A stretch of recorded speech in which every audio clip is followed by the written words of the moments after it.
So welcome to back. मैंने बोला तक कैसे हैं दोस्तों, उम्मीद है कि आप लोग बहुत ही अच्छे होंगे। तो आज का वीडियो काफ़ी ज़्यादा इंपॉर्टेंट होने वाला है। आज के इस वीडियो में हम लोग जानने वाले हैं कि कोटक बैंक में अगर आप खाता खुलवाना चाहते हैं, अपने अकाउंट ओपन कराना चाहते हैं, तो उसमें आप मिनिमम बैलेंस कितना रख सकते हैं। यहाँ पे अलग अलग बैंकों का अलग अलग चार्ज होता है, जो कि यहाँ पे अगर देखा जाए तो HDFC बैंक में अब पहले 10,000 था मिनिमम बैलेंस रखने का। अब यहाँ पे देखा जा रहा है तो बताया जा रहा है कि 25,000 बढ़ के हो चुका है। अब यहाँ पे काफ़ी ज़्यादा लोगों के मन में एक डाउट है कि अगर हम कोटक महिंद्रा बैंक में अपने अकाउंट को ओपन करा रहे हैं तो मिनिमम बैलेंस कितना मेंटेन करना पड़ेगा, कितना उसमें बैलेंस रखना पड़ेगा, सारा कुछ आज आपको इस वीडियो में देखने को मिलेगा। तो चलिए वीडियो में आगे बढ़ते हैं और देखते हैं कि कोटक महिंद्रा बैंक में अगर हम अकाउंट को ओपन कराते हैं तो उसमें मिनिमम बैलेंस हमें कितना मेंटेन करना पड़ेगा। अगर हम बैलेंस मेंटेन नहीं करते हैं तो बैंक हमें कितना पेनल्टी चार्ज लगा सकती है, सारा कुछ आपको इस वीडियो में देखने को मिलेगा।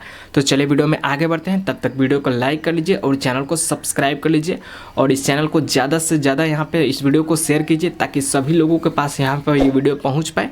और जिनके भी लोगों के मन में ये डाउट है कि यहाँ पे ज़ीरो बैलेंस अकाउंट है या यहाँ पे कोई भी अकाउंट है तो आप कितना बैलेंस उसमें मेंटेन कर सकते हैं। तो देखिए आ गया मोबाइल के होम स्क्रीन पे। अब आपको बताने वाले हैं कि कोटक महिंद्रा बैंक में अगर आप अकाउंट ओपन कराना चाहते हैं या करवा चुके हैं तो उसमें मिनिमम बैलेंस कितना रखना चाहिए। कब आपके ऊपर बैंक कोई चार्ज नहीं लगाएगा, उसमें बैलेंस कितना रहना चाहिए ये जानना जरूरी है। यहाँ पे देखेंगे तो बताया जा रहा है कोटक महिंद्रा बैंक में न्यूनतम बैलेंस यानी कि मिनिमम बैलेंस आपके बचत खाते के प्रकार पर निर्भर करता है।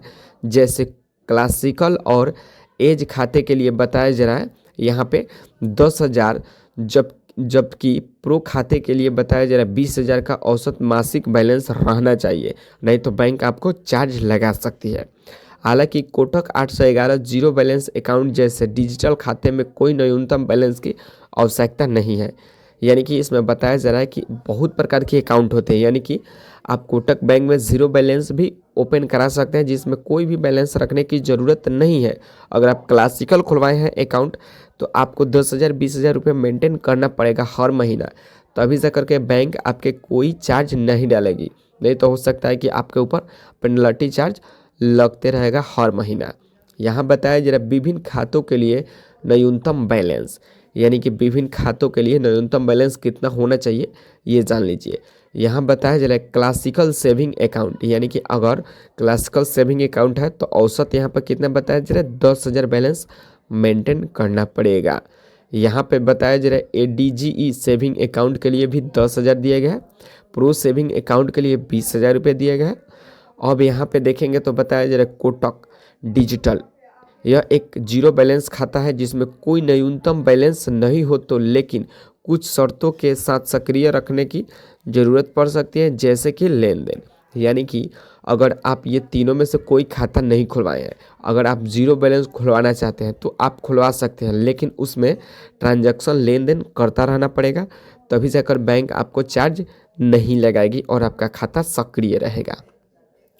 यहाँ बताया जा रहा है ध्यान दें, यह बैलेंस औसत मासिक यानी कि एवरेज मंथली होना चाहिए, यानी पूरे महीने के दौरान खाते में एक राशि बनी रहनी चाहिए, यानी कि आपके अकाउंट में कुछ पैसा होना चाहिए, तभी जाकर आपका अकाउंट सक्रिय रहने वाला है।